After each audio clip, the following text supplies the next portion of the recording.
naman? Bakit pumunta ka sa bahay ko? Para kang maliit na nagkaanak ka.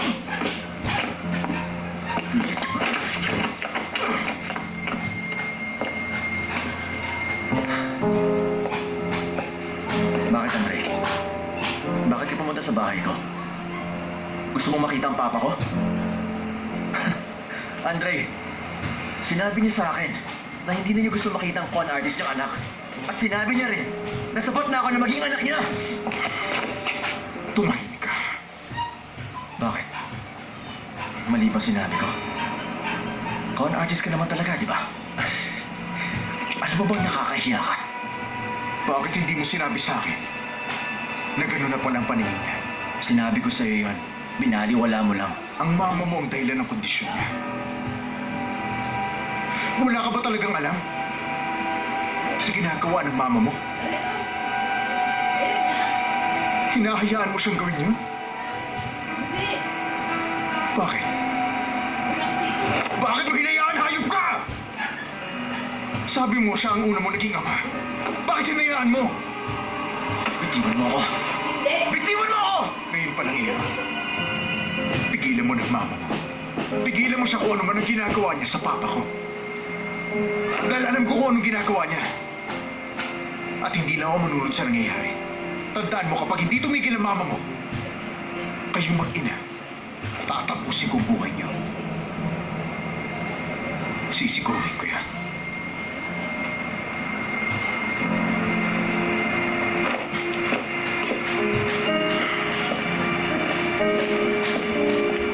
Nakipagkita sa akin si Sheena. Ginamit mo ba talaga siya para lang makapunta ka sa bahay ko? Ibang klase ka rin, ano? Sa tingin mo nasa posisyon ka para protektahan isang tao!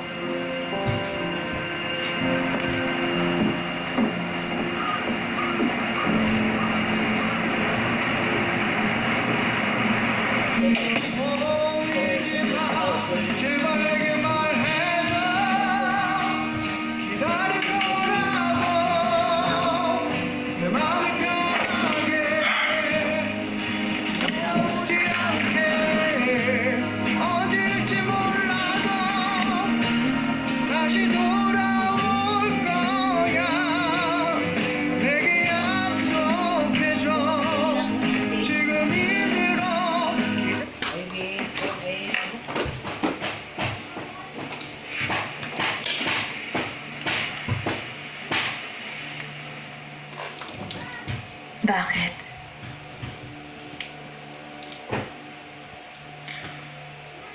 Yung iniisip mo na ayaw mong marinig ko, sabihin mo na sa akin ngayon. At kung bakit ka nagkakaganyan.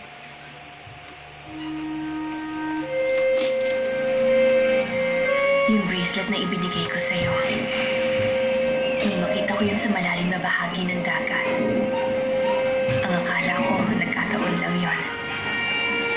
Pero ngayong binabalikan ko ang mga pangyayari, hindi yun nagkataon lang. Yun ang pagkakataon nagsimula muli ang lahat. Iniisip ko kung ano ang dahilan kung bakit lumangoy ako ng napakalayo para lang makita ka at makasama ka. Pero kahit yun, naging bahagi ng kapalaran. Kapalarang hindi dapat maulit. Anong sinasabi mo? Nabuhay ng maayos. Hindi sila nasaktan o nagkasakit. Nagkaroon ng mga anak at magkasamang tumanda. Yun ang mga sinabi mong katapusan ng kwento natin. Bakit ka nagsinungaling? Hindi naman pala yun happy ending. Namatay tayong dalawa. Ikaw nang dahil sa akin. At ako nang dahil sa'yo. Sa malamig na tubig ng dagat. Paano mo? Nalaman niya. Nung pumunta ka sa bahay ng papa mo, nakipagkita ako kay Aaron. Nakita ko rin si Darion, ma. Nung hinawakan ko ang kamay niya, para burahin ang mga alaala niya, biglang lumabas at nakita ko ang lahat ng pangyayari sa huling bahagi ng kwento natin. At naalala ko, Ang pinaka nakakatakot kong panaginip ay yung mauulit lang ang lahat. Panaginip na mauulit ang lahat. Alam ko na yung sinasabi mong para sa'yo, nakakatakot na panaginip. Kung ganun pala, ako yung nakakatakot na panaginip para sa'yo. Tama ba? Hindi. Gusto mo pa rin tahakin ang daan na yon. Kahit na alam mong mauulit lang ang lahat. Hindi yung totoo. Sino bang may sabing mauulit yun? Hindi yun mangyayari. Sana hindi na lang ako pumunta rito. E di sana hindi nagsimulang maulit ang lahat. Kung gano'n, nagsisisi ka na nakilala mo ko, na pumunta ka rito at nagkasama tayo.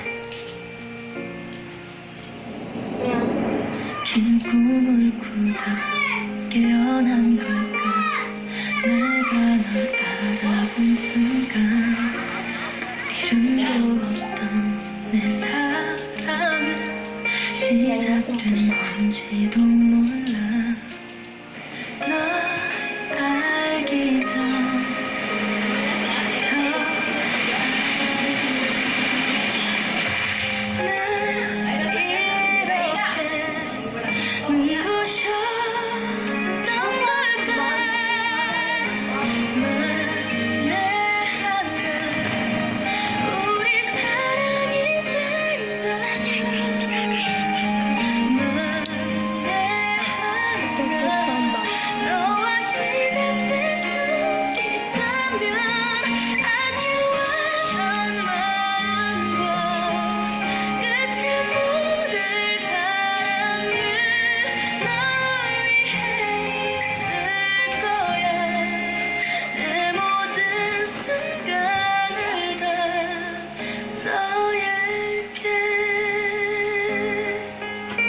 Hindi.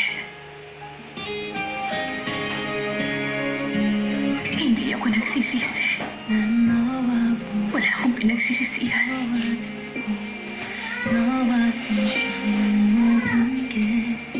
Ganon din ako, Sheena. Kahit na nalaman ko lahat yun, hindi ko yung magawang pagsisihan. At yung nakilala kita, isang bagay yun na hindi ko kaya pagsisihan kahit saan ko tingnan. Natatakot ako mamatay ka na dahil sa akin.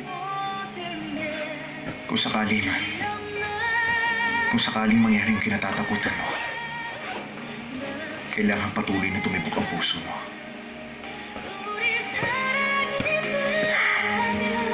Dapat ngayon pa lang alam mo na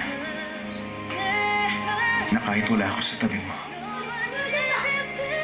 patuloy pa rin ang pagmamahal ko para sa'yo.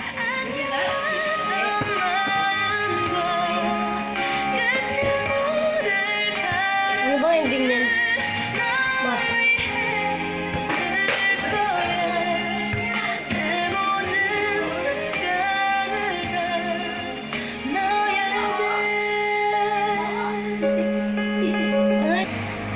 Yes, hello? Anong gagawin ko ngayon? Nasaan ka?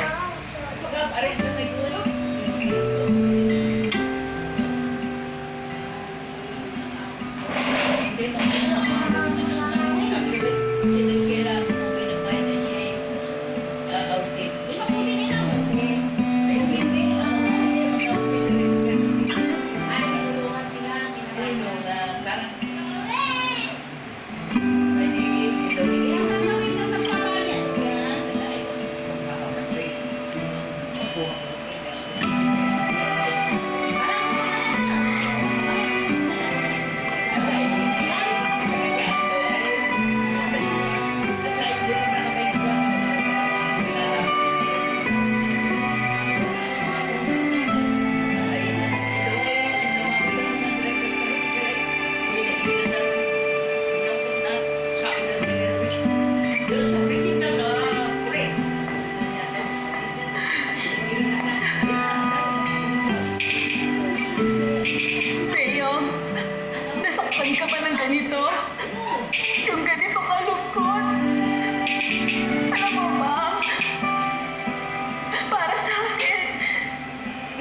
Sa sobrang sakit parang natutulog ang puso ko.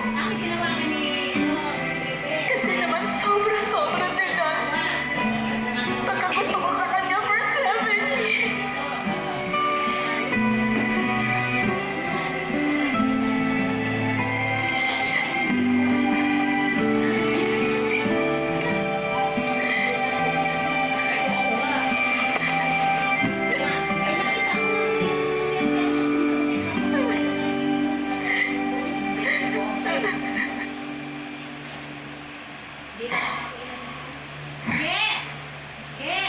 Oh, Ito ba kayo may natira pang abono?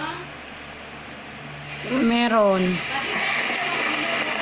Oo. Ang batang paayak, mga kabana. Ay, sa pupunta pa kung alam niyo din ng ano.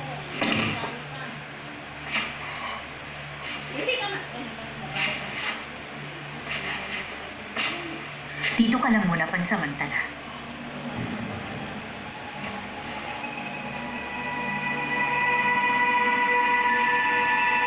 Walang bumababa sa kwarto dun sa basement.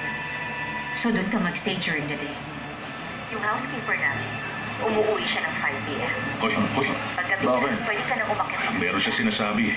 May parang dumating sa bahay nila. Kotse lang ni Lucille yung pumasok sa garahe. Baka merong ibang nakasakay dun sa kotse.